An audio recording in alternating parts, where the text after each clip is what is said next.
باللہ من الشیطان الرجیم بسم اللہ الرحمن الرحیم لقد جاءکم رسول من انفسکم عزیز علیہ ما عنتم حریص علیکم بالمؤمنین رؤوف رحیم صدق اللہ العظیم۔ سورہ توبہ آیت نمبر 128 آپ کے سامنے تلاوت کی ہے۔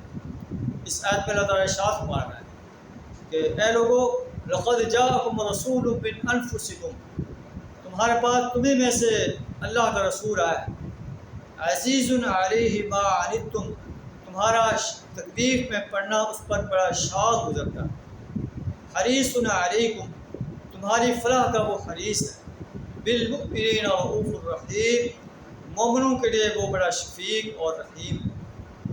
تو اس میں پوری دنیا کے انسانوں کو جو ہے کہا جا رہا ہے کہ تمہارے پاس ایسا رسول آیا ہے جو تمہیں فلاح کی دعوت دیتا ہے، اللہ کی وحدانیت کی دعوت دیتا ہے، اپنی رسالت کی دعوت دیتا ہے، ایمان بالآخرت کی دعوت دیتا ہے۔ اس کی دعوت کو قبول کرو، اگر قبول نہیں کرو گے تو تمہیں جہنم کی آگ میں جلنا پڑے گا۔ نبی صلی اللہ علیہ وسلم پر یہ بات بڑی شاق گزرتی ہے کہ انسان جو ہے جہنم کی آگ میں جلے، خاص کر مکہ کے قریش، مدینہ کے لوگ جہنم میں جلنے والے بن جائیں، پوری انسانیت جو جہنم کی آگ میں چلی جائے۔ وہ چاہتا ہے کہ میری امت جہنم کی آگ میں جلنے سے بچ جائے، تو اس پر جہنم میں تمہارا جلنا جو ہے بڑا شاق گزرتا ہے۔ حریص علیکم، تمہاری فلاح کا وہ حریص ہے، وہ چاہتا ہے کہ تم اس کی دعوت کو قبول کرو اور فلاح پا جاؤ۔ بالمؤمنین رؤوف الرحیم، جو اس پر ایمان لائے ہیں ان کے لیے بڑا شفیق ہے، بڑا رحیم ہے۔